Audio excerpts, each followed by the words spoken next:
We're live, darling. Not here. I know I'm live on Facebook. Hi, I'm talking to my husband Chris, who is All right, now you're live.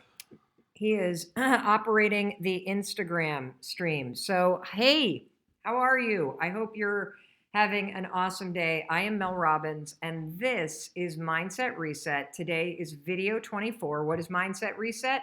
Lucky you. It is a free month-long live training program that my team and I have created and that we are running for the entire month this month. How do you get involved? Well, it's super easy. If you're interested in getting the daily emails, regardless of when you're seeing this video, you could see this video 10 years from now and it will still be live because we are going to make sure that this material is available to you forever because it is changing people's lives around the world. All you do is go to melrobbins.com/mindset reset. We will send you an email. While the program's live, we'll send you an email every single day with a link to the live training in case you missed it, a recap of everything we discussed, and links to all the other videos in the series in case you missed one, and also to the very cool free downloads that we give you. Can you hand me that kids from worry to, yes. So for example, downloads like this, which is a 10-page guide our team put together, tools for parents who have kids that are struggling with anxiety. These are the kinds of tools that you're getting for free. Just go to melrobbins.com/mindset reset. If you're one of the more than 200,000 people that have signed up for the program, thank you, yay you. I also want to give a huge shout out to all of the people in this program that I met this morning in Toronto while I was signing books. It was so amazing to see you face to face and to hear firsthand that these simple tools and the research and the stories and the advice that we're sharing during Mindset Reset is changing your life. It's having a meaningful impact in your sense of control, in your sense of confidence, in your ability to control what you think about, in the way that you plan your day. And for that, I am truly thrilled. And I'm also grateful that you are sharing your stories and that you are trusting us to help you do the things that you can do in order to change your life for the better. And that's the whole premise of Mindset Reset, that if you change how you think, you will change your life. And today is video 24. Don't freak out if you haven't watched all 24 videos. This is not some sort of master's program. This is not got a test. You're not behind. It's perfect that you're watching this video. In fact, you want to know why it's perfect? I bet that when I'm done explaining today's lesson, which is all around the habit of complaining and how it's become a habit, I guarantee you that by the time that I'm done, you're going to say, holy cow, was she talking just to me? Holy cow, this is exactly the lesson I needed right now. And before we get into the lesson about the habit of complaining, you're going to learn about the 3 types of complaining that people do. You're going to learn why we complain. And you're going to also be given a challenge by me. It's already been on our social media pages today, so many of you have already taken it on. You're going to find that this simple challenge is quite confronting because none of us realize how much we complain. And the reason why we don't realize how much we complain is because complaining has become a habit. Complaining has become part of what we talked about in video 2, which is the default network in your brain. You see, if you missed video 2, we talked about something really important. And if you want to see video 2, just go to Mel Robbins live on YouTube, go to our Facebook page, find video 2, and you will learn all about the amazing science about how we think and the fact that our brains love to learn patterns, and our brains have what researchers call a default mode network. It's almost like a mesh inside your head that acts as a network, and it filters out all kinds of stuff, and it only lets in certain kinds of information. And believe it or not, when you were little, somebody trained you to think the way that you think right now. You know, if you've got a 6 or an 8 or a 10-year-old in your life and you look at them and you say to yourself, my gosh, you know, it'd be wonderful to be a child again. But there are also things about the way that kids think that you certainly wouldn't want to bring forward into your life when you're 30, 40, 50, 60. Guess what? You have. So there are aspects to the way that your thinking defaults to that don't serve you in your life today. And mindset reset is all about not fixing you, you're not broken. It's about fixing the patterns that are in your mind that you don't even realize that you have that no longer serve you. And so if this intrigues you, I invite you to sign up for Mindset Reset, melrobbins.com/mindset reset. We got nothing to sell you. In fact, even if you wanted a journal, we've sold out of them nationwide, so please don't even try to buy one. We don't have a mastermind course. We don't have an online course. We don't have an event that we're trying to jam tickets down your throat to. We got nothing. All we have is a bunch of free information to help you out. How cool is that? So first things first, I want you to write in the comments where you're watching from so we can get a sense of all of the people that are with you on the Mindset Reset journey. There's more than 200,000 of you that are actively engaged in this program. So tell us where you're watching from, and let me jump into the training tonight. So one of the things that's interesting is that we all have a habit of complaining. And I think one of the interesting things about complaining is until you stop the action and you force yourself to take stock of how often you complain, I bet you don't even realize how much you default to either thinking a complaint or expressing one. So why do we complain? Well, one of the reasons why is because it's a habit. You probably grew up in a household where at least one of your parents or one of your relatives or somebody that was of a primary influence just sort of had a half full mentality. That, they didn't see the rainbow when it was raining. They complained about the rain. And that is a habit, to look at the world and to either think or express dissatisfaction. Another reason why we complain is because socially, we make the mistake of thinking that it's easier to bond with people over the things that aren't going right. Oh, can you believe how cold it was today? Oh, wasn't the traffic horrible? Oh, I ate too much at the party last night. And it's in the complaining that we think that it's easier to connect with other people. There's like shared misery in it. That's why it becomes a habit. Now, there are three kinds of complaints that we have as individuals, okay? And I think there's the first one I'm going to talk about is the one that if you have this, you really want to do the work to get deliberate, to stop thinking this way. And the first one is when you are a chronic complainer. What does that mean? That basically means that when you think about the way that your mind is defaulted, that you constantly see the world as half empty. You constantly ruminate about what's going wrong.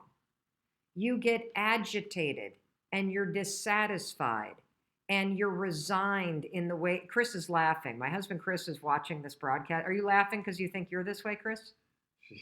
Somebody said, "I love your belt buckle." Are those your little angels? Oh, yes, these are our kids.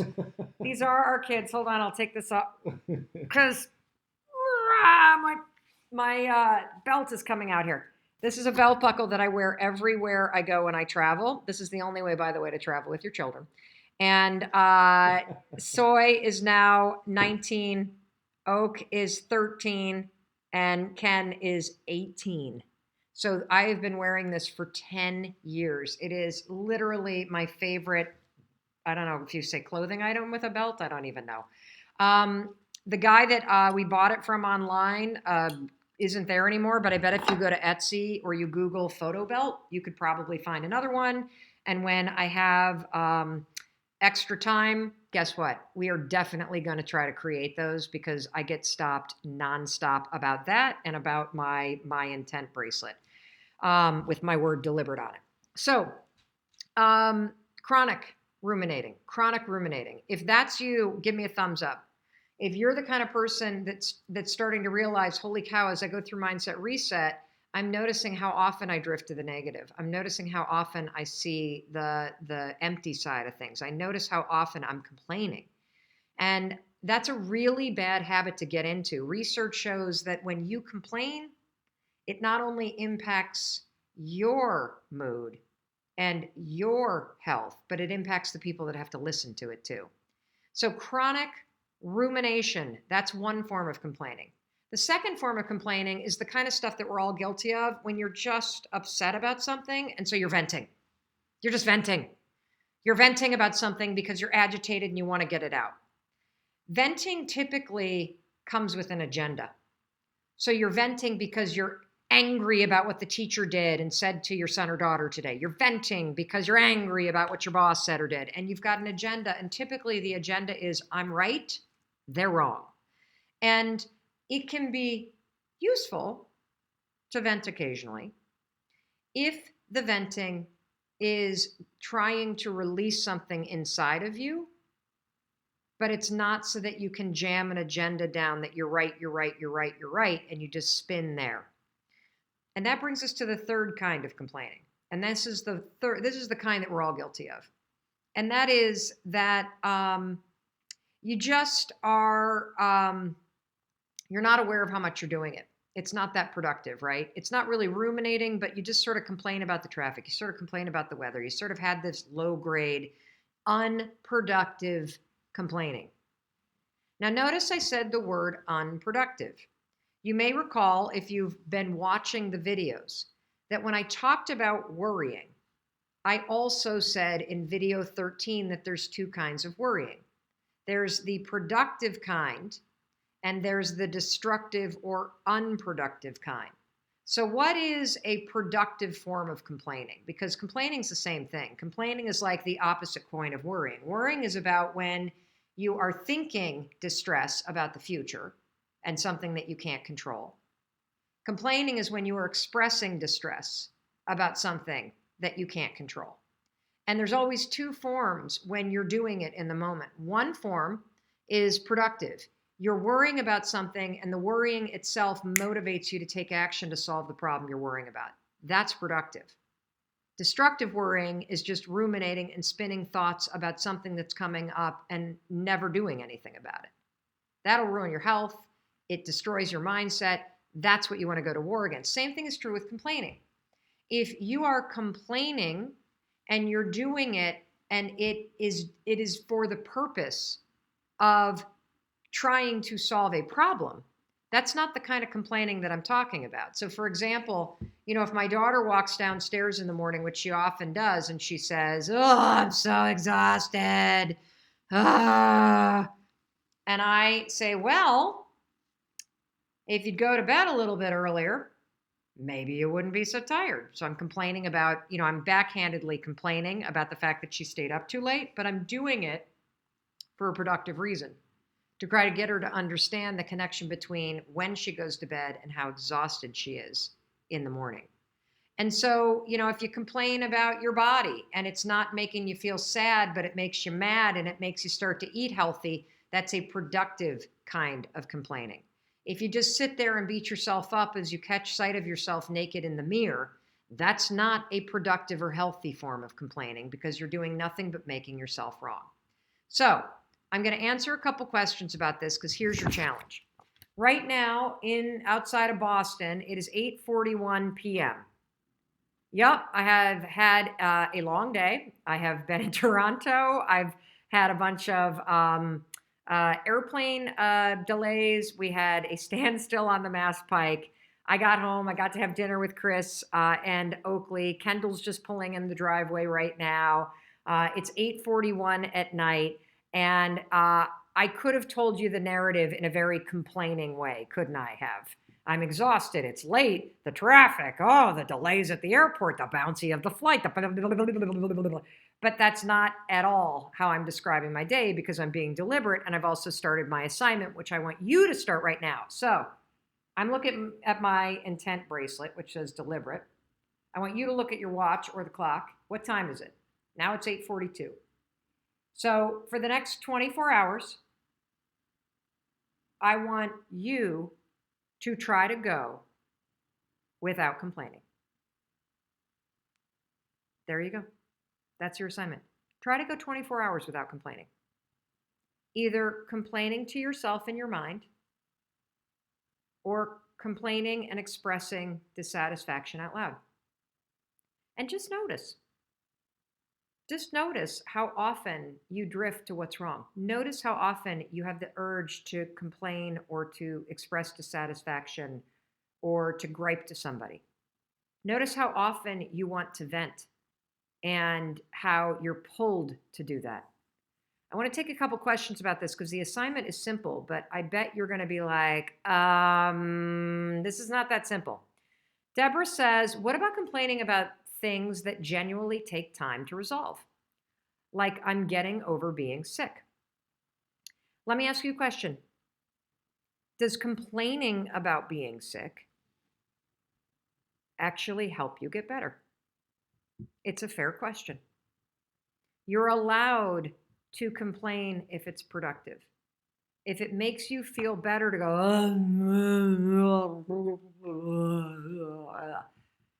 and saying it is helpful, terrific. If doing that makes you feel even worse, try not to do it. Say things like, boy, I'm on day 3 of this. I must be getting better. Boy, the meds are going to kick in at any moment. You know, when it starts, Chris is looking at me like, what are you talking about? No, it's just somebody mentioned, do thoughts count? There's Yes. outbound, sort of outward complaining, but then there's Yes. complaining in your own mind. Of course, thoughts count because you know what you complain about the most? Yourself, your body, your intelligence, what you just said, the fact that you didn't go to the gym, the fact that you didn't do what you said you were going to do. The beating yourself up is a form of complaining because you're expressing dissatisfaction for yourself.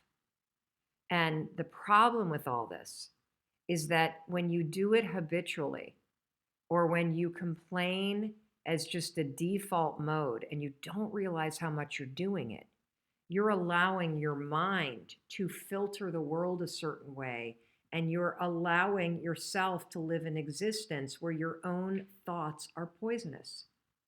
If you feel like hell and you got the flu and you've just thrown up in the toilet, complain all you want, vent all you want. You just earned that. But at some point, you're going to have to stop feeding the monster and putting poison in your own mind. And you're going to have to teach yourself how to start to find milestones that are positive so that you can become healthier, so that you can change how you think. Pam says, I have a friend who's always complaining. She makes it like the world is against her. You know why she does, Pam? Because she believes it. See, this is what happens when you allow yourself to live with this default mode is you become oblivious to it. You hear the complaining, Pam, because you're outside of her. When your default mode gets programmed to a point where you complain and you start to believe that the world is out against you, that every day you see that the traffic is bad, that your boss snapped at you, that you can never do anything right, what happens is you start training yourself because this has become a habit. And I keep doing this because I want you to consider that there is a network of neurons right up here that act like a filter. And if the filter that you have programmed as your default is the world is out to get me, guess what? The only thing that's coming through this filter, the world is out to get me, are things that prove it. And the only thing that you're going to keep thinking in here because you're trapped believing this right now is you're going to be trapped thinking it. And so Pam goes on and says, sometimes when I ask her how she's doing, I'm scared of the response I will get. A lot of times I want to follow up my question with, do you have anything good to say? So here's what you can do. It doesn't work to make someone wrong, right? And so what you can do is you can come from concern. And you could say to her, I am really worried about you because I don't know if you know how often you're complaining about your life and it really worries me. Are you okay? Do you think you should go talk to somebody? Like you can literally and should have these kinds of conversations if you care about her, which I'm sure you do. I think the other question that you have to ask yourself, Pam, is what are you getting out of this relationship? Because one of the things that I've noticed in my life is that my relationships, there are those friends that you have for a lifetime. There are friends that you have for a reason, and there are friends that you have for a season. And if she has gotten to a point in her life where, first of all, she doesn't recognize it, and secondly, when you tell her that you're worried about her, she is unwilling or bristles at the idea that you could change it, you might want to consider, well, what are you actually getting out of this relationship, Pam, if, in your words, you're scared of the response that you're going to get? And the best thing that you could do for yourself is to not complain to yourself in your own mind about what she's doing and how it's always negative, but for you to say what's actually there for you. That's either going to shift something for her or it's going to shift something for you. Okay? Awesome question. Stacy, but isn't it healthy to talk to someone about all the things that are troubling you? Yes, Stacy, it is. If you are talking to somebody with the intent that by talking about it, you actually want to do something about it. When you go into a conversation to vent and make somebody wrong and pound it into the ground, and look, I do it too. I do it too. Chris is like, pot, kettle, calling, right there, Mel Robbins. When I get frustrated, what am I doing? Just look here. Oh, look here. Okay. I get frustrated too. And so I vent for a bit, I get it out, and then, because it's normal, but you can't let it become a default. And at some point, you got to switch the unloading into unloading with a purpose. And the purpose being, I need to fix this. I need to get over this. I need to change this pattern. I need to stop getting into situations that make me feel this way. What do I do? What am I missing? And one of the things that's interesting about starting to get serious about the way that you think and how you think and what you'll allow yourself to think is it changes everything. It changes not only what your thoughts default to, but it changes and highlights the kind of people that are in your life that don't trigger positive thoughts, that trigger you to complain, that trigger you to feel like you should vent, that trigger you to think things that are negative. So all I want you to do today is I want you, from whatever moment of time it is right now, I want you to try to go 24 hours. You're not going to make it. Probably. I want to be honest about this because it's a really hard challenge. I mean, I'm leading this training right now, and there have almost been 10 or 12 complaints that have dropped out of my mouth. And as I'm talking, I've had to catch it and say something else. It's so omnipresent for all of us to kind of vent because we bond with each other over venting. And what I want you to do is I want you to give yourself room after these 24 hours to do that, but be very mindful about how you take it from a vent or a complaint from just the destructive kind, which brings you down and makes you feel stuck, and you move it into a more productive one, which is about solving the problem that made you upset in the first place. Yes, Chris. Do we have a question? Well, one question, one interesting comment. Yeah. Just somebody said, I'm going to do this with my 11, like they teetered 11-year-old? Good luck.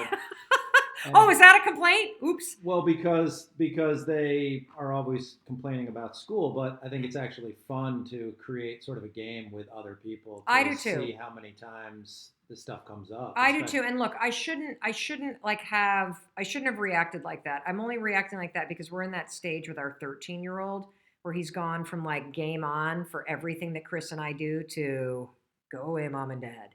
So I was just sort of envisioning playing this out with Oak. And he does a lot of complaining. The question was, and it would be interesting to have him to see if he could do this challenge because he gets a lot of juice out of complaining. So when he comes home and complains about school, it's a way oftentimes for him to try to get sympathy from me and Chris and to get leniency, like, oh, you poor thing, go play Fortnite for an hour and you'll feel better. And so there's a point to his complaining. And at one point, the complaints were real because he was really struggling based on his learning difference. But now when he complains, I think it's just teen stuff and he's exhausted. But it would be interesting to talk to him about it. And I will in the morning. And I'll let you know whether or not he takes the challenge. I will invite him to take the challenge and I will think positive about it. So thank you for see, I caught myself complaining about the fact that my own son wouldn't do this. The question was really, do you recommend trying to replace the complaint when you notice it, or do you just notice it? I think it's up to you. I think it's a great question because what that tells me is that you've been playing around with this idea that you can choose what you think about, and that when you notice that you're thinking that which is negative, you can choose to think this which is positive. If you're noticing that you get triggered by that, you can create anchor thoughts that make you think this. If you practice visualization and visualizing things that are positive as the outcome and also allowing yourself to feel the emotion, that was video number one.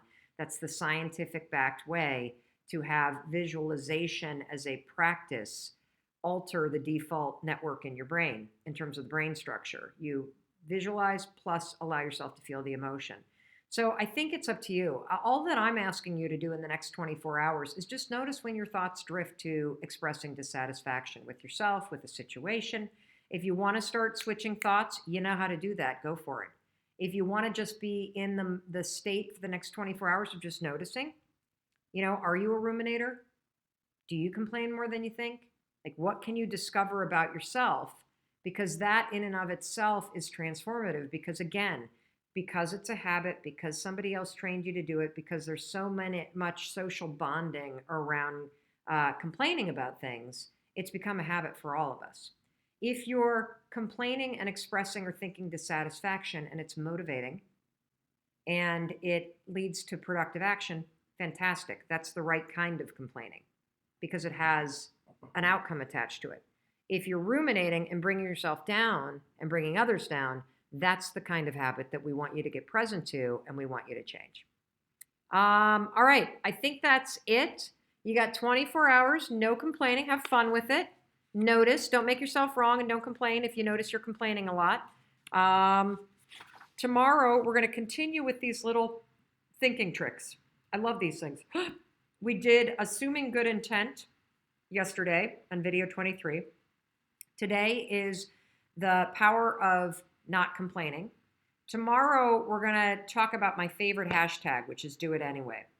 And how the idea of doing something anyway as a practice will help you beat just about any excuse. It's almost like another form of the 5-second rule. And I just love this thing. I'm going to give you all kinds of really cool examples.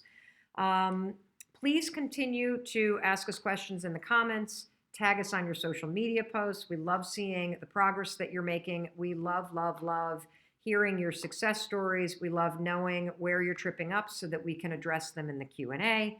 As always, thank you for trusting me and trusting our team. If you want to sign up for Mindset Reset, go to melrobbins.com/mindset reset. We will email you all the goodies, and we are not going to put you into some sort of funnel marketing program where suddenly you're getting blasted by us every day. That's just not our jam. Let me think. What else did I want to say? In case nobody else tells you today, I want to be sure to tell you that I love you and I believe in your ability to change your life for the better, because you have the ability to make the small tweaks to how you think and to the little things that you're doing that add up to massive change in your life.